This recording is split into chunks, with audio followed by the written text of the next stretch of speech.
فلاش على غير تحتوي على مقطعين فيديو. اسمك يا اشرف. شغل المقطع الاول عنوانه ايه؟ الشيخ محمد حسان يؤكد وجود الجهاد. وجوب ولا وجود؟ وجوب الجهاد. وجوب الجهاد. وجوب الجهاد. هو مقطع مدته 6 دقائق 9 ثواني. كم؟ 6 دقائق 9 ثواني. نكتفي به معنا عشان الوقت. صلى الله وسلم وبارك على نبينا محمد وعلى آله وأصحابه أجمعين، وبعد، فحياكم الله جميعا أيها الإخوة الفضلاء وأيتها الأخوات الفاضلات. واسمحوا لي أن أحيي مصر رئيسا وعلماء وشعبا.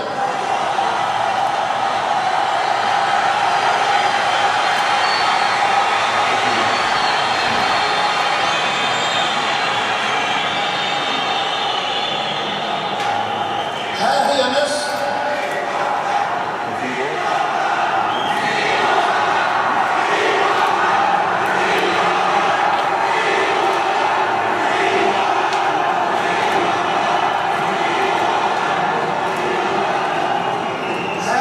مصر التي جاءت اليوم لتنصر الشعب السوري المظلوم المقهور. فوالله الذي لا إله غيره، إن من يرى هذه المشاهد البشعة من ذبح وسفك للدماء وتمزيق للأشلاء ولا يحترق قلبه على هذا الواقع، فعليه أن يسأل الله أن يرزقه قلبا، فإنه لا قلب له. هذا الواقع الأليم حرك مصر رئاسة وعلماء وشعبا ليقودوا من أرض مصر الطاهرة ومن أرض مصر الطيبة للشعب السوري: مصر معكم ولن تترككم بإذن الله جل وعلا.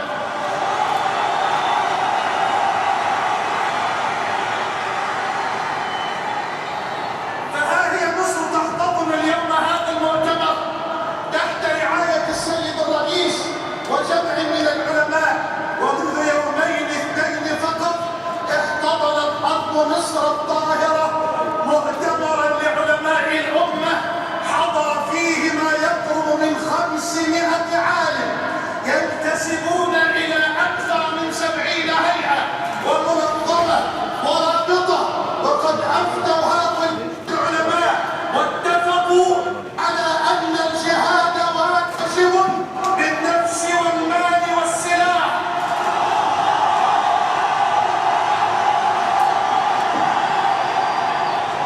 كل على حسب استطاعته، فجهاد الدفع الآن عن الدماء والأعراض واجب عيني على الشعب السوري وواجب كفائي على المسلمين في أرجاء الأرض.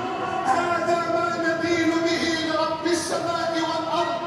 أناشدكم يا سيادة الرئيس، لن تفعل توصيات هذه المؤتمرات ولا قراراتها إلا من خلال سيادتكم. نناشدكم أنتم وإخوانكم من حكام وملوك ورؤساء الدول الإسلامية والعربية أن تتحركوا قبل فوات الأوان، قبل أن نعرض الأمة وشبابها لمحنة لا يعلم عواقبها إلا الله.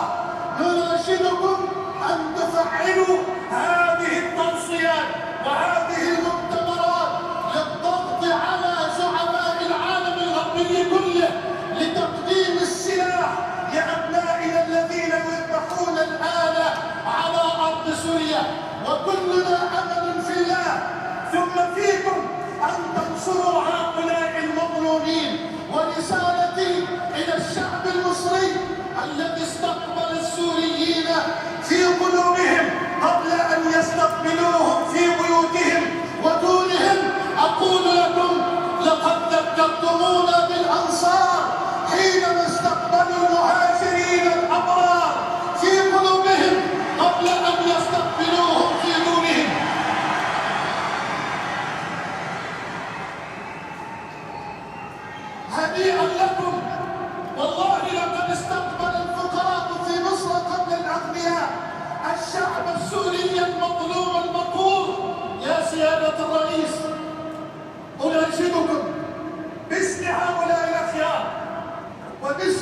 المصري ألا تفتحوا أبواب مصر الطاهرة للرافضة.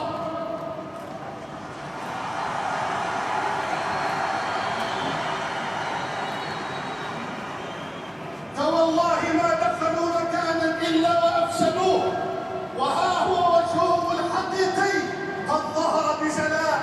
أناشدكم يا سيادة الرئيس أن تقوموا بالدور الذي يليق بمصر مكانة وقيادة وريادة، فالأمة تنتظر مصر، والسوريون الآن الذين يذبحون في هذه اللحظة ينتظرون قولة مصر وقامة مصر ومكانة مصر.